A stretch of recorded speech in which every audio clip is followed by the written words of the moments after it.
போகிறாங்கன்னு சொல்லிட்டு. ஏன்னா டெக்னீஷியன் அதுக்கு முன்னாடியே வந்து என்னென்னா திரைப்பிரபலங்கள் நிறைய பேர் படம் பார்த்தாங்க.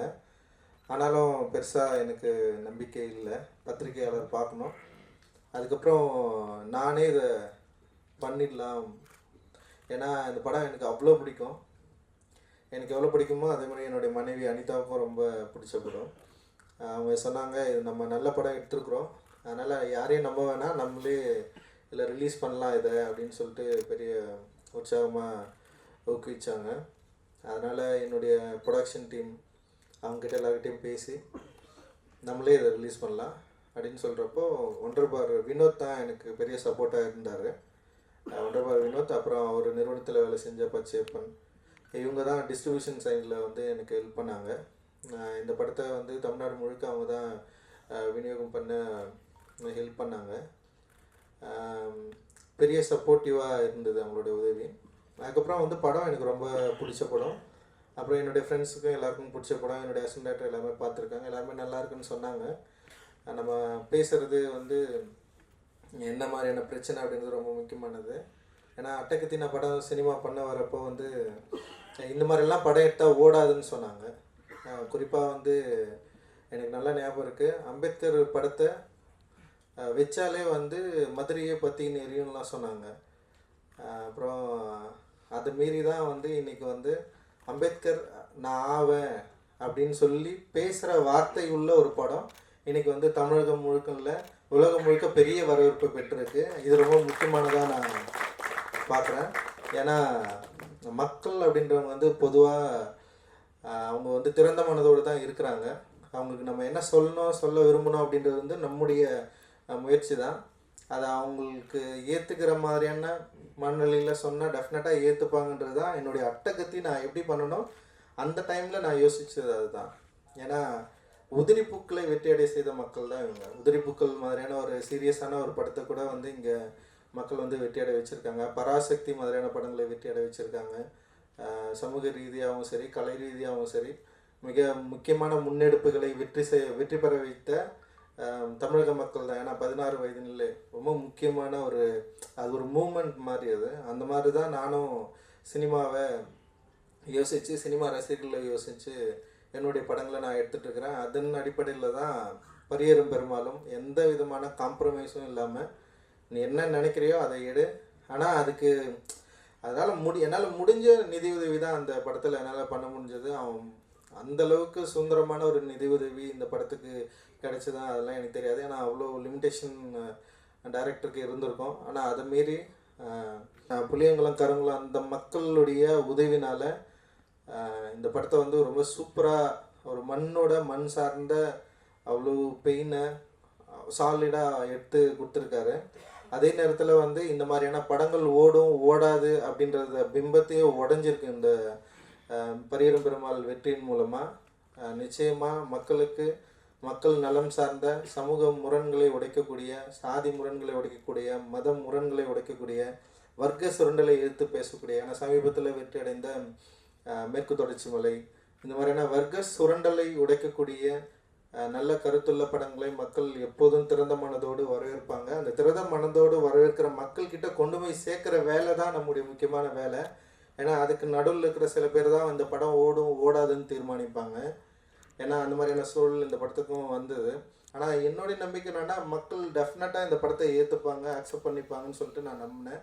அதுக்கு முன்னாடி இந்த படத்தை பத்திரிகையாளர்களும் ஊடக நண்பர்களும் அக்செப்ட் பண்ணிட்டாங்கன்னா டெஃபினட்டாக இவங்க அதை மக்கள்கிட்ட கொண்டு போய் சேர்த்துருவாங்க அப்படின்னு சொல்லிட்டு நான் நம்பினேன். அந்த வேலையை ஃபஸ்ட்டு ஷோவில், அந்த ஷோவோட எண்ட்லேயும் வந்து எங்களை ஆறத்தழுவி கட்டி அணைத்து கண்ணீர் மல்கி இந்த படத்தை வந்து வேறு லெவலுக்கு கொண்டு போனது, மக்களுடைய ஒவ்வொரு மூலை முடுக்கும் கொண்டு போனது பத்திரிகையாளர்கள் மட்டும்தான், ஊடக நண்பர்கள் மட்டும்தான். உங்களுக்கு நான் மிகப்பெரிய நன்றியை தெரிவிச்சுக்கிறேன்.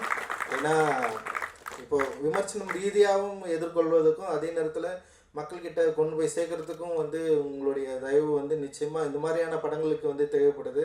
அது கரெக்டான நேரத்தில் எங்களுக்கு மிகப்பெரிய சப்போர்ட் செய்தவங்களுக்கு எவ்வளோ நன்றி சொன்னாலும் தக்கும். இது நிச்சயமாக நன்றி அறிவித்தல் நிகழ்வு மட்டும்தான். ஏன்னா சக்ஸஸ் மீட்டு கூட கிடையாது. இது உங்களுக்கு நன்றி அறிவிக்க மட்டும்தான் நாங்கள் இந்த நிகழ்வை ஏற்படுத்தியிருக்கோம்.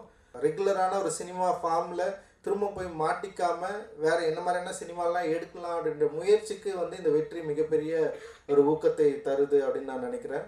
இந்த பரியேறும் பெருமாள் வந்து எல்லாம் கேட்டாங்க என்கிட்ட, எப்படி வந்து ஒரு ஃபஸ்ட்டு படத்தில் எந்த தைரியத்தில் நீ வந்து இந்த ஷாட் வச்ச, எந்த தைரியத்தில் இப்படி எடுத்த, எல்லாமே ஒரு சொல்லுதான். ஏன்னா ரஞ்சித் அண்ணா வந்து உனக்கு என்ன தோணுதோ அதை எடு, உன்னோட படம், உன்னோட சினிமா, மாரி செல்வராஜ் அப்படின்னு ஒரு படமாக வரணும் அது அப்படின்னு சொன்னார். ஏன்னா உனக்குள்ளே ஒன்று இருக்குது, அதை அப்படியே கொண்டு வா. இப்பவும் கூட அதான் சொன்னார், உனக்குன்னு எதையுமே மாற்றி, உனக்குன்னு ஒரு இடம் கொடுத்துருக்காங்க, உன்னைய வாட்ச் பண்ணுறாங்க, உன்னை கவனிக்கிறாங்க, நீ என்னவா அறியப்பட்டாயோ அதுவாகவே உன்னோட படைப்புகள் இருக்கணும், யாருக்காகவும் எதற்காகவும் காம்ப்ரமைஸ் பண்ணிக்காத, நீ ஒரு படைப்பாளிடா, நீ பெஸ்ட்டுடா அப்படின்னு சொன்னார். அப்போ கதிர், ஆனந்தி, இவங்க எல்லாருமே, யோகி பாபண்ணா, இவங்க எல்லாருமே வந்து கிட்டத்தட்ட ஏதோ ஒரு புள்ளியில் ஏதோ ஒரு நாளில் இந்த படத்தோட எமோஷனலையும் இந்த ஒட்டுமொத்தமாக இந்த படம் என்ன கிரியேட் பண்ணும், மக்கள் எப்படி எடுத்துக்குவாங்க அப்படிங்கிற விஷயத்த புரிஞ்சுக்கிட்டு ஹெல்ப் பண்ணாங்க. அவங்களுக்கு எல்லாத்துக்குமே நன்றி. சந்தோஷம் அப்படின்னு சொல்கிறப்போ கண்டிப்பாக சந்தோஷம் என்ன சொல்லி ஆகணும். இந்த படத்தினுடைய வணிக ரீதியான வெற்றிக்கு, இல்லை இந்த படத்தை தியேட்டரில் பார்க்குறப்ப அந்த படத்தினுடைய எமோஷனை கம்யூனிகேட் பண்ணது, அந்த எமோஷன் நமக்கு எனக்கு சில இடங்களில் புல்லரிக்க வச்சது வந்து சந்தோஷனுடைய இசை. அப்புறம் சந்தோஷ் இந்த படத்தை வந்து ஏதோ அவரே டைரக்ட் பண்ண மாதிரி இந்த படத்தை வந்து ஆக்சுவலாக அவர் தான் ப்ரொடியூசர் மாதிரி நிறைய இடத்துல பயங்கரமாக விற்க ட்ரை பண்ணார். விற்க in a sense to the media. ஒரு மியூசிக் டைரக்டர் ஒரு படத்தை அப்படி ஓன் பண்ணுறதுங்கிறது வந்து ரொம்ப பெரிய விஷயம். And thank you Santhosh and Meenu for that. Neelam productions, Pa Ranjith. Ranjith Attakathi பண்ணுறதுக்கு முன்னாடியே தமிழ் சினிமாவில் தலித் சினிமாக்கள் அப்படின்னு படங்கள் வந்திருக்கு. ஆனால் ரஞ்சித் வந்ததுக்கப்புறம் என்ன மாற்றம் நடந்துச்சுன்னா, திரையில் மட்டும் இல்லாமல் மேடையிலும் தலித் அரசியலை பேச வேண்டிய கட்டாயத்தை ரஞ்சித்தின் இருப்பு உருவாக்கிச்சு. தன்னுடைய ஜாதி என்ன அப்படிங்கிறத சொல்லி பேச வேண்டிய கட்டாயத்திற்கு நிறைய பேர் தத்தி நிற்பதுக்குது. ஸோ அது தமிழ் சினிமாவில் இல்லாட்டி தமிழ் பொதுவெளியில் ஒரு தலித் இலக்கியத்திற்கு, தலித் சினிமாவிற்கு, தலித் அரசியலுக்கு கிடைச்ச வெற்றி தான் ரஞ்சித். அதனுடைய தொடர்ச்சி தான் நீலம் தயாரிப்பு நிறுவனம். அண்ட் ரஞ்சித், நீங்கள் உருவாக்கின இந்த இடத்தை இன்னும் நிறைய பேர் ஒவ்வொரு ஊர்லேருந்து பெருசாகிட்டே போவாங்கன்னு நம்புகிறேன். ஏன்னா பாரதிராஜா சார் ஹிட் ஆனோன்னே மதுரையிலேருந்து பஸ் பிடிச்சி எல்லோரும் கிளம்பி வந்தாங்க. பாக்கியராஜ் சார் ஹிட் ஆனோன்னா கோயம்புத்தூர்லேருந்து கிளம்பி வந்தாங்க. இப்போ ரஞ்சித் ஜெயிச்சிருக்காரு, மாரி செல்வராஜ் ஜெயிச்சிருக்காரு. இனி புளியங்குளம், தச்சம்பட்டி, இப்படி பேர் தெரியாத ஊர்கள்லேருந்து நிறைய பேர் நேற்று நைட்டே பஸ் ஏறி இருப்பாங்கன்னு நான் நம்புகிறேன். ஸோ இப்படி தான் ஒரு தமிழ் சினிமாவில் புது புது ஊர்களிலிருந்து புது புது அடையாளங்களோடு புது புது அரசியலோடு வர்றாங்க.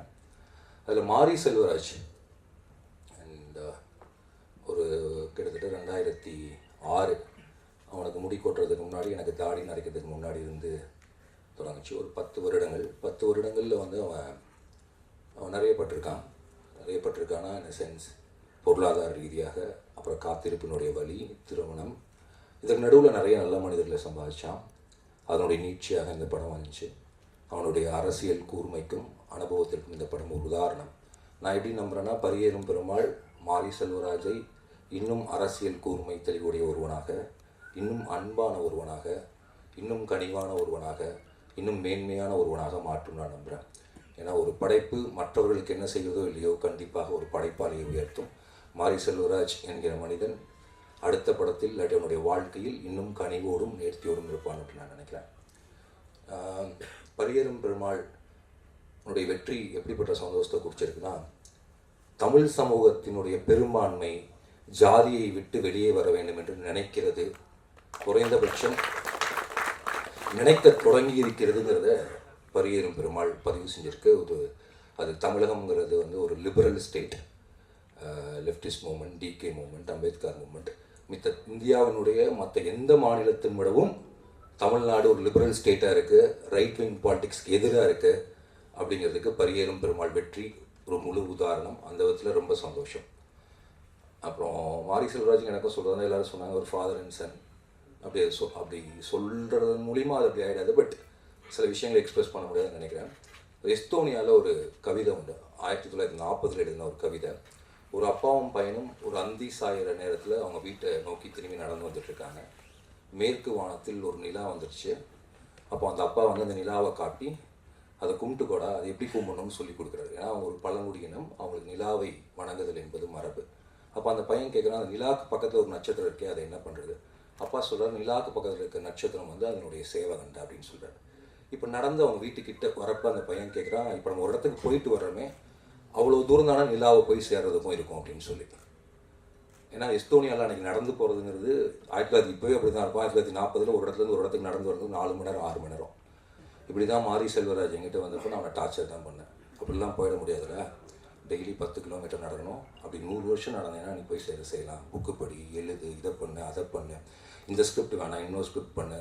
எனக்கு தெரிஞ்சு நான் வந்து ஒரு ஒரு ஒரு ஒரு என்ன சொல்கிறது, ஒருத்தர் டு த கோர் டார்ச்சர் பண்ணுறது அப்படின்னா அதான் அப்படின்னு நினைக்கிறேன் நான்.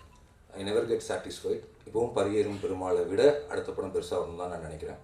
இன்னொரு 10 வருஷத்துக்கு அப்புறம் நம்ம குழந்தை இதெல்லாம் வரப்போ ஃபஸ்ட்டு போட்டு காமிக்கிற படம் பரியேறும் பெருமாளாக இருக்கும். ஏன்னா அவ்வளோ ஒரு இந்த படத்துக்கு பின்னாடி இருந்த உழைப்பும் சரி, இந்த படத்து மூலிமா மக்கள் கொடுத்த வரவேற்பும் சரி, இது எல்லாத்துக்கும் வார்த்தைகள் பத்தாதுன்னு நினைக்கிறேன். ரொம்ப சந்தோஷமாக இருக்குது.